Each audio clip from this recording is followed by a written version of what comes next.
जिसका अर्थ पुष्ट हो जाता है उसका सब कुछ पुष्ट हो जाता है, और अर्थ नष्ट हो जाता है तो जीवन नष्ट हो जाता है। अर्थ का अधूरापन हमारे जीवन को अधूरा कर देता है। अर्थ हमें बहुत पीड़ाएं दे देता है जब हमारे पास में अभाव होता है, और ऋणी होते हैं तो बहुत ही कष्ट में पड़ जाते हैं। मृत्यु से भी भारी कष्ट होता है। मृत्यु को हम सहज समझने लगते हैं, और कितने लोग आत्महत्या तक कर लेते हैं जब हम ऋणी हो जाते हैं, कर्जदार हो जाते हैं, और उसे हम दे नहीं पाते हैं। तो इसलिए हर व्यक्ति को प्रयत्न करना चाहिए कि मैं ऋण से पूर्ण हो जाऊं, और इसका सुगम उपाय केवल एक ही है कि कुबेर भगवान की उपासना से आप जुड़ जाएं। जो हमारे आश्रम के द्वारा वर्षों से कुबेर भगवान की उपासना होती है, दिव्य अखंड ज्योति जलती है, और उसी में आप लोग सहभागी हो जाए। उसमें केवल ज्योति में और यज्ञ में आप सम्मिलित हो जाएंगे तो घी सामग्री की आवश्यकता होगी। 1.25 किलो घी, 1.25 किलो सामग्री आप लोग हम तक पहुंचाएंगे, हमें देंगे, तो हम आपके लिए भी कुबेर भगवान से प्रार्थना करने की इच्छा रखेंगे। आप भी उस यज्ञ में सम्मिलित हो जाएंगे। 1 वर्ष के लिए 1.25 किलो घी, 1.25 किलो सामग्री, पूजा का सामान आप लोग उपलब्ध कराते हैं, तो आपके घर में किसी भी प्रकार की आर्थिक परेशानियां नहीं आएंगी। आपके घर में सुख शांति होगी, धन पुष्ट होगा, और कर्जे से आप लोग पूर्ण होंगे। ये हमारा पूर्ण विश्वास है। केवल 1.25 किलो घी, 1.25 किलो सामग्री। यदि आप दूर हैं, नहीं आ पाते हैं, नहीं पहुंचा पाते हैं, तो इसके लिए आप लोग शुल्क भी दे सकते हैं। और एक बात और बताऊं, यज्ञ के द्वारा एक सिद्ध यंत्र किया जाता है, वो बिल्कुल पूर्ण रूपेण ही निःशुल्क है। उसका कोई अलग से कोई शुल्क नहीं है। घी सामग्री, पूजा के सामान के अलावा कोई भी शुल्क नहीं है, वो आपको निःशुल्क दिया जाता है। आप घर बैठे भी आप मंगाना चाहते हैं, आप लोग इस यज्ञ में सम्मिलित होना चाहते हैं, तो 1.25 किलो घी, 1.25 किलो सामग्री आप लोग हमें उपलब्ध कराएंगे या उसका शुल्क देंगे। यंत्र आप तक भेजने का जो डाक खर्चा है वो आप दे देंगे।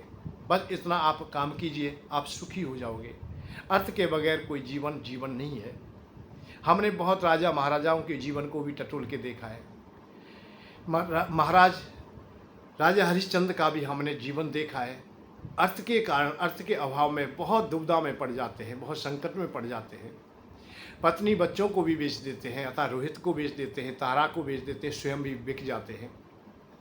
महाराज युधिष्ठिर को भी हम देखते हैं, भारी पीड़ा में हो जाते हैं जब उनके पास अर्थ नहीं रहता। पत्नी का अपमान होता है, भरी सभा में अपमान होता है, भाइयों का अपमान होता है, स्वयं का अपमान होता है। दर दर की ठोकर खाने पर लाचार हो जाते हैं, दूसरों की टहल करने पर लाचार हो जाते हैं। तो अर्थ का अभाव तो बहुत भारी है। अर्थ के अभाव को ही हम लोग भगवान राम का वनवास भी कह सकते हो। 12 साल का जो वनवास है उसमें यही शर्त है कि आप धन प्राप्त नहीं करेंगे, धन से कोई प्रयोजन ना होगा। परंतु एक बात मैं फिर बताता हूँ, युधिष्ठिर महाराज के पास केवल धन का अभाव हुआ, भगवान राम के पास धन का अभाव हुआ, पर राजा हरिश्चंद्र के पास तो ऋण हो गया था, अतः कर्जा हो गया था। कर्जे को देने के लिए अपने को बेचना पड़ गया। जहाँ टहल नहीं करनी चाहिए थी वहाँ भी करनी पड़ गई। जो कार्य नहीं करना चाहिए था वो भी किया, कि पत्नी को भी बेचा, अबोध बालक को भी बेचा। वही अवस्था हम सब लोगों की है। हम छोटी अवस्था में जिन बच्चों का हमें पालन करना चाहिए उनसे हम टहल करा लेते हैं। जो हमारी जिम्मेदारियां हैं कि पत्नी की हम सेवा करें, पत्नी हमारा अच्छी प्रकार से रहे, परंतु वो भी बेचारी कहीं ना कहीं टहल कर लेती है, काम कर लेती है, और घर चलाने के लिए बड़ी कठिनाई से घर चलाते हैं कि ये बचत कर लें। खाने में बचत, सबसे ज़्यादा तो हम खाने में ही बचत करते हैं कि हम चटनी से खा लेंगे, रूखी खा लेंगे, थोड़ा खा लेंगे। बड़ी अवस्थाएं विचित्र होती हैं जब अर्थ की व्यवस्थाएं कमज़ोर होती हैं। तो इसलिए आप लोग प्रयत्न कीजिए कि अर्थ की व्यवस्थाएं हमारी अच्छी हो जाएं, और वो होंगी कब? जब कुबेर भगवान की कृपा होगी। और कुबेर भगवान की कृपा से आप लोग वंचित रहे हो, यही एक अधूरापन है। आपने त्याग वैराग की चर्चाएं बहुत सुनी, ज्ञान की चर्चाएं बहुत सुनी, सबने कहीं तो आपने सुन ली, पर किसी ने नहीं बताया, और न किसी ने सुना आपकी पीड़ा को, आपकी लाचारी को ना सुना। हजारों लाखों लोग प्रवचन सुनते हैं, वो कोई भी ज्ञान सुनने नहीं जाता, ना वैराग्य लेने जाता है, ना मोक्ष पाने जाता है, केवल सुख की खोज में जाता है कि प्रवचन सुन करके महाराज कोई अच्छी बात बताएंगे, मेरा धन पुष्ट होगा, मेरा परिवार पुष्ट होगा, मेरा परिवार में खुशियाँ होंगी। परंतु उन्होंने वो बातें सब छुपा ली, केवल बैराग की बात बताई कि जो तुम्हारे पास में है उसे भी त्याग दीजिए, ज़्यादा से ज़्यादा मुझे चंदा दे दीजिए। यही इशारा उन्होंने कर दिया है। किसी ने नहीं बताया कि लोभ की बातें बहुत महत्वपूर्ण हैं। जब तक आप यहाँ जी रहे हो तब तक लोभ की चर्चाएं होनी चाहिए, क्योंकि आप लोग संसार के भौतिक पदार्थों की चाह रखते हो। आपके हृदय में लोभ है तो लोभ को सामने भी रखिए। त्याग की परिभाषाएं बताई पर पाने की परिभाषाएं किसी ने न बताई। ये बड़ा अधूरापन रहा। मैं तो स्पष्ट कहता हूँ भैया कि लोभ होना चाहिए, काम होना चाहिए, क्रोध होना चाहिए। हम जीते हैं तब तक ये विषय हमारे साथ रहेंगे और विषय ही हमारा जीवन है। विषय नहीं तो जीवन सब अधूरा हो जाएगा। विषय नहीं है तो जीवन है ही नहीं हमारे पास में। इसलिए प्रयत्न कीजिए कि विषयों को बुरा ना कहें कभी, और इनको अपनाने का भी प्रयत्न कीजिए, इन्हें सहज करने का प्रयत्न कीजिए। लोभ है, मेरे हृदय में भी है और आपके हृदय में भी है। लोभ तो निश्चित रहेगा। हाँ, है लोभ कि बच्चे मेरे अच्छे पढ़ जाए, मेरी घर गृहस्थी अच्छी चले, मेरी पत्नी की व्यवस्था अच्छी हो, मेरी सियानी बेटी हो गई है उसका विवाह हो जाए, मेरे पुत्र है अच्छी व्यवस्था में रहे। ये कौन पिता नहीं चाहता है? किसके हृदय में ये लोभ नहीं होता है? आने वाली पीढ़ियाँ भी मेरी सुखी रहे, मैं ऋणी ना हूँ, मैं कर्जदार ना हूँ, मैं सुखी हो जाऊँ। तो ये कामनाएं तो रहेंगी। त्याग वैराग की चर्चाएं अब थोड़ा रोक दीजिए। त्याग वैराग से आपको कोई शांति का मार्ग विशेष नहीं मिलने वाला। क्यों? कि जब तक हमारा लक्ष्य पूरा नहीं होगा तब तक हम शांति मार्ग खोज ही नहीं सकते। अर्जुन स्वर्ग में चले गए, देवराज के आधे सिंहासन पर बैठते, बड़ी सेवा हुई है, अच्छे अच्छे भोजन मिले हैं।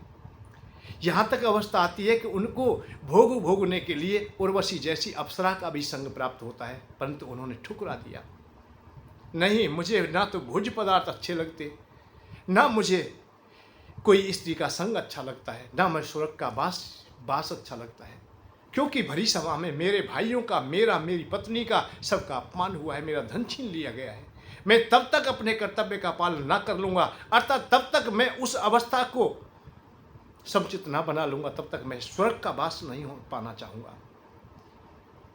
तो हम ये निश्चित जाने कि हम लोगों का जो कर्तव्य है वो पूरा नहीं होगा, तब तक हमें वैराग्य कहाँ मिल जाएगा और कहाँ मोक्ष की हम चर्चाएं कर लेंगे, कहाँ हृदय को संतोष हो जाएगा। तो जब ऋणी है हम, जब तक ऋण दूर ना होगा तब तक तुम्हें शांति मिलेगी नहीं, चाहे कितने भी प्रवचन सुनाए जाए, कितनी भी अच्छी अच्छी बातें सुनाई जाए। इसलिए आप लोग कुबेर भगवान से जुड़िए, आप अपनी पीड़ा को खोल के रख दीजिए, कोई परेशानी नहीं है, मत छुपाइए। बहुत छुपा लिया, पूरा जीवन निकल रहा है, परिवार का जीवन निकल रहा है, और मैं तो यह कह रहा हूँ कि पूरी दुनिया को हम टटोल के देखते हैं, अपने सब लोगों को देखते हैं, जो जीवन का सबसे बड़ा हिस्सा है वो हमारा ऋणी होकर के जा रहा है।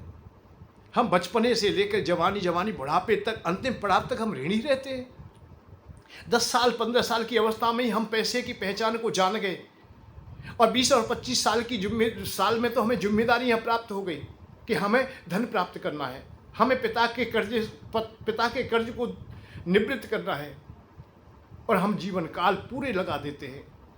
2 रोटी बड़ी कठिनाई से प्राप्त करते हैं, शांति का मार्ग कहीं खोज नहीं पाते, सुख का मार्ग कहीं खोज नहीं पाते। हम पूरे जीवन रोटी कमाने में ही लगा देते हैं।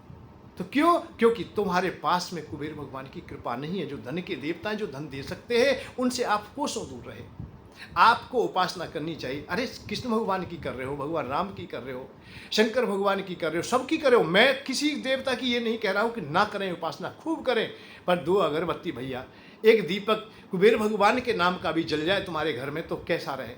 कोई हानि तो आएगी नहीं, और तुम्हारे घर में सब कुछ ठीक हो जाएगा, अच्छा हो जाएगा, घर में धन पूरा होगा, आपका जीवन पुष्ट हो जाएगा, सब संकट दूर हो जाएंगे। और सहजता से हो रहे वो है घी सामग्री देने मात्र से, अर्थात यज्ञ में सम्मिलित होने मात्र से, और कोई विशेष बात नहीं है।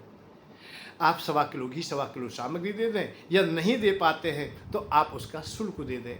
आपके पास में सिद्ध करके मैं यंत्र भेज दूंगा, और उस यंत्र को भी हम निःशुल्क दे रहे हैं, पूर्ण रूप में निःशुल्क, केवल डाक खर्चा में देना है।